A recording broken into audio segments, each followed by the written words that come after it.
क्या आपको पता है, जो चीज़ फ्री होती है ना, वही सबसे ज़्यादा कीमती होती है।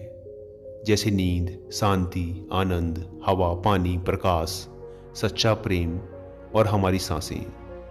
लेकिन विडंबना ये है कि हम इन्हीं चीज़ों की सबसे ज़्यादा बेकदरी करते हैं। और ये सभी वो चीज़ें हैं जो करोड़ों रुपए खर्च करके भी हमें नहीं मिल सकती। सबसे बड़ा कारण कि हम इन सब चीज़ों की कदर नहीं करते, वो है हमारी भागती दौड़ती जिंदगी और हमारा गलत विश्वास कि ये जिंदगी ऐसे ही चलती है। हम सभी अपनी जिंदगी में अलग अलग रोल और ड्यूटी निभाते हैं। हो सकता है आप किसी के बेटे हों या बेटी हों, किसी के माता या पिता हों, या फिर किसी के पति या पत्नी हों। लेकिन क्या कभी आपको ऐसा लगा है कि आप अपनी ड्यूटी पूरी करते करते थक चुके हैं, आपके पास अपने लिए समय ही नहीं है? क्या आपको कभी ऐसा लगा है कि आपकी खुद की कोई लाइफ ही नहीं है और आप बस अपनी ड्यूटी पूरी करते जा रहे हैं? असल में हम जिस भागती दौड़ती दुनिया में जी रहे हैं, उसी के कारण हमें ऐसा महसूस होता है जैसे कि हमारी कोई अपनी पर्सनल लाइफ है ही नहीं, जैसे इस दुनिया में हम एकदम अकेले हैं। आज की इस भाग दौड़ भरी जिंदगी में हमें हर एक चीज चाहिए और तुरंत चाहिए। आज किसी के पास इतना समय नहीं है कि वह कुछ पल निकाल कर अपनी जिंदगी के बारे में सोचे। लेकिन इसका भी एक समाधान है जो कि आपको इस वीडियो में मिलेगा। इस वीडियो में आपको सुकून, हिम्मत और नॉलेज के बारे में सीखने को मिलेगा। तो आइए शुरू करते हैं एक कहानी के माध्यम से।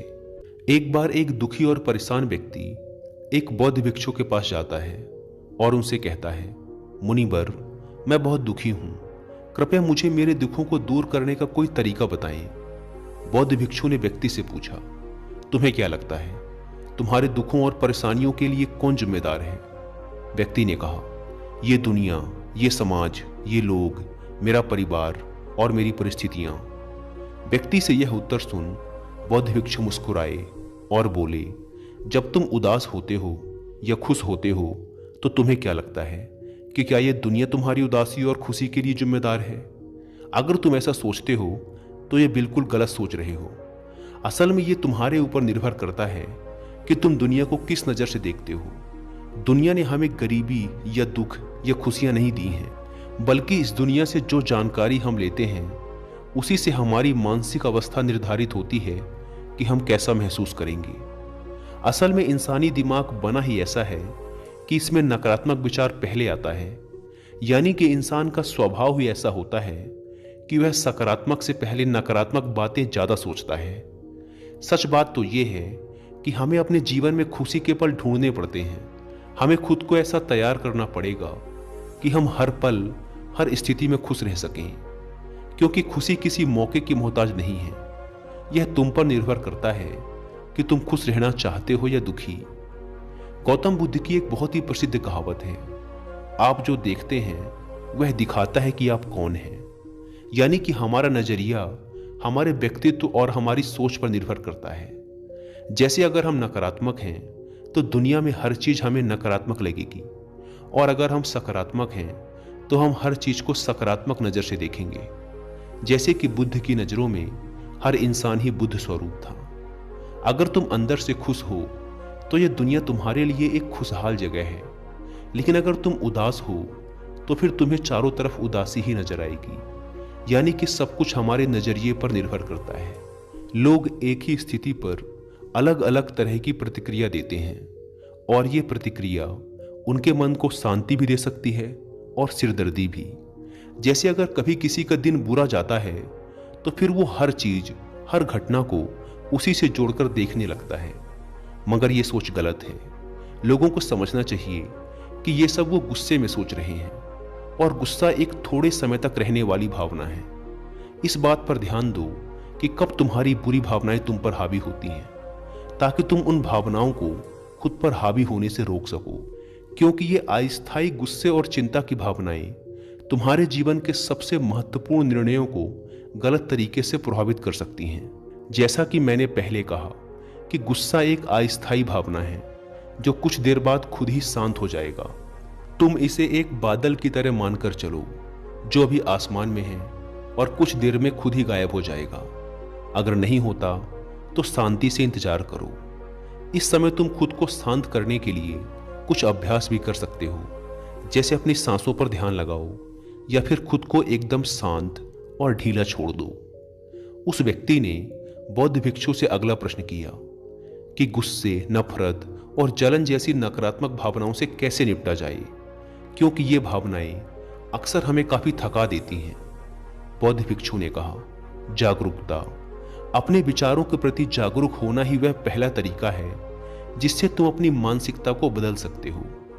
बौद्ध भिक्षु ने उस व्यक्ति से पूछा, वैसे जब तुम्हें बुरा महसूस होता है तो अक्सर तुम्हारी पहली प्रतिक्रिया क्या रहती है?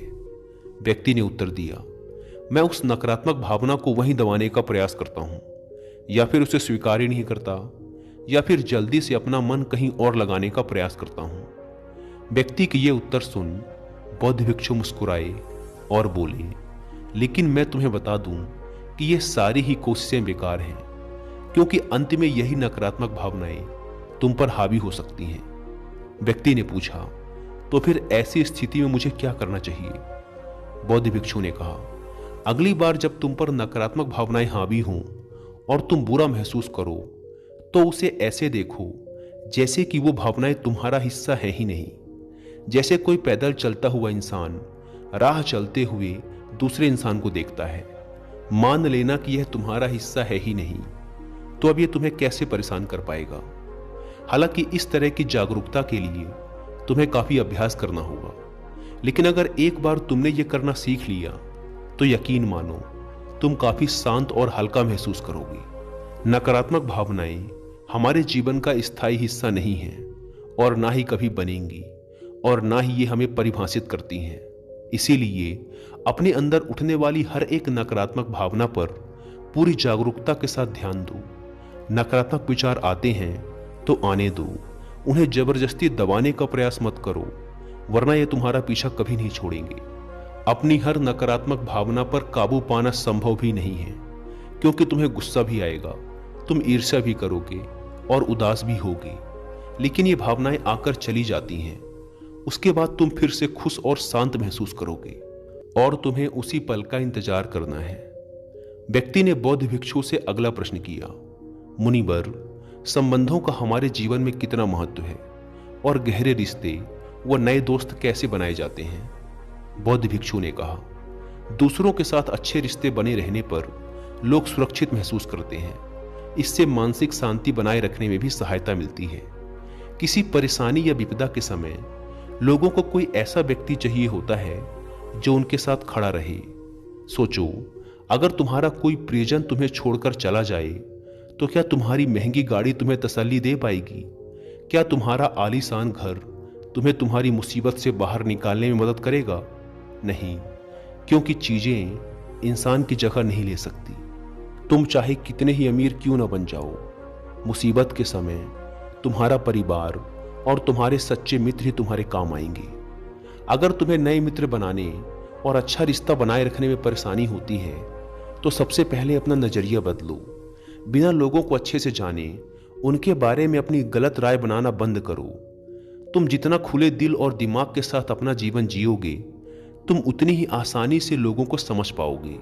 ज्यादातर समय तो ऐसा होता है कि हम किसी को ठीक से जाने बिना ही उसके बारे में एक राय बना लेते हैं।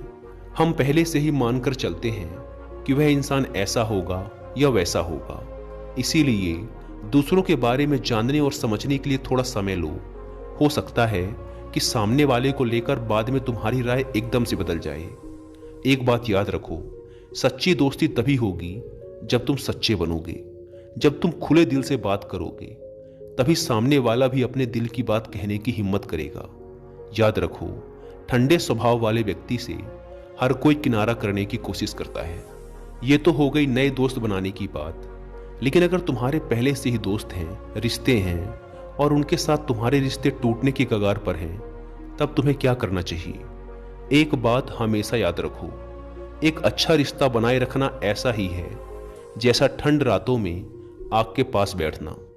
जैसे अगर तुम आग से बहुत दूर बैठोगे तो तुम्हें उसकी गर्माहट का एहसास नहीं होगा, और अगर तुम बहुत पास बैठ गए तो फिर तुम्हें ज्यादा गर्मी लगेगी। ठीक ऐसा ही जब किसी रिश्ते में करीबियां ज्यादा बढ़ जाती हैं तो अक्सर बोरियत होने लगती है। इसीलिए तुम्हें अपने रिश्तों में संतुलन बनाकर चलना होगा।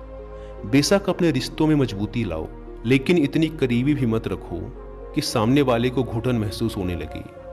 रिश्तों में भी थोड़ी दूरियां होनी चाहिए, जिससे तुम्हारे दोस्तों और करीबी लोगों के साथ एक मजबूत रिश्ता हमेशा के लिए बना रहे। व्यक्ति ने बौद्ध भिक्षु से अगला प्रश्न किया, लोग क्या कहेंगे, इस डर को कैसे खत्म करें? बौद्ध भिक्षु ने कहा, अब जो 3 बातें मैं तुम्हें बताने जा रहा हूं उन्हें गांठ बांध लो, क्योंकि ये तीनों ही बातें तुम्हें खुश रहने में काम आएंगी। सबसे पहली बात, लोग तुम पर उतनी दिलचस्पी नहीं लेंगे जितना तुम चाहते हो। भिक्षु ने व्यक्ति से पूछा, क्या तुम्हें याद है पिछले हफ्ते तुम्हारे दोस्त ने क्या पहना था और उसने क्या खाया था? व्यक्ति ने कहा, नहीं, मुझे याद नहीं। तब भिक्षु ने कहा, जैसे तुम्हें दूसरों की छोटी छोटी बातें याद नहीं रहती, तो फिर उन्हें तुम्हारे बारे में कितना याद रहता होगा। और जब लोगों को तुम्हारे बारे में याद ही नहीं है, तो फिर चिंता करके क्या फायदा कि लोग क्या कहेंगे। असल में लोग हमारे बारे में उतना नहीं सोचते जितना हमें लगता है। दूसरी बात, हर कोई तुम्हें पसंद करे ये जरूरी नहीं। क्या तुम सबको पसंद करते हो? नहीं ना। तो फिर तुम दूसरों से क्यों उम्मीद करते हो कि वो तुम्हें पसंद करें? अगर कोई तुम्हें पसंद करता है तो अच्छा है, और अगर नहीं करता तो कोई बात नहीं। किसी की पसंद या नापसंद से तुम्हें फर्क नहीं पड़ना चाहिए। इन बातों को स्वीकार करना सीखो कि ये सब जीवन का हिस्सा है। जब सबको खुश रखना संभव नहीं है, तो फिर हम इसकी इतनी चिंता क्यों करें? तीसरी बात, ज्यादातर चीजें जो हम दूसरों के नाम पर करते हैं, असल में खुद के लिए कर रहे होते हैं। इसीलिए खुद के प्रति ईमानदार रहना भी एक बड़ी बात है। तुम अपना दिल बड़ा करो तो दुनिया भी तुम्हारे लिए दिल बड़ा करेगी, लेकिन अगर तुम स्वार्थी बनोगे तो दुनिया भी अपना स्वार्थ निकालेगी। सभी लोग प्रार्थना करते हैं कि उनका परिवार सुरक्षित रहे। क्यों? क्योंकि वो अपने परिवार से प्रेम करते हैं। लोग ये सोचकर डरते हैं कि कहीं उनके जीवन साथी या बच्चे को कुछ हो ना जाए, क्योंकि वो अकेले रहने से डरते हैं। देखा जाए तो अंदर से हर इंसान स्वार्थी है। जब तक कि कोई बुद्ध या महावीर ना बन जाए, स्वार्थ से छुटकारा पाना मुश्किल है। इसीलिए वही विचार करो जिसमें तुम्हें खुशी मिले। सुनने में बहुत आसान लगता है ना? जीवन बदलने वाली चीजें आसान ही होती हैं, बस हम उन्हें मुश्किल बना लेते हैं। इसीलिए क्या होगा ये सोचकर चिंता करने की बजाय उस पर ध्यान दो जो तुम अभी वर्तमान में कर सकते हो। बौद्ध भिक्षु ने आगे कहा, बौद्ध धर्म और हिंदू धर्म में लोग एक सिद्धांत को मानते हैं जिसे कहा जाता है कर्म का सिद्धांत। यह सिद्धांत कहता है कि जैसा करोगे वैसा भरोगे, यानी इंसान को उसके कर्मों का फल मिलता ही है। इसीलिए अगर जीवन में सब कुछ अच्छा चाहते हो तो अच्छे कर्म करना शुरू कर दो। जीवन में सफलता, खुशी और समृद्धि चाहते हो तो ईमानदारी के साथ मेहनत करना और सही कर्म करना शुरू कर दो। इतना कहने के बाद बौद्ध भिक्षु ने अपनी बात समाप्त की। उस परेशान व्यक्ति को भी अपने प्रश्नों का उत्तर मिल चुका था। उसने इस जानकारी के लिए बौद्ध भिक्षु का धन्यवाद किया और वहां से चला गया। दोस्तों, उम्मीद करता हूं कि आपको यह कहानी पसंद आई होगी और कुछ अच्छा सीखने को मिला होगा। धन्यवाद।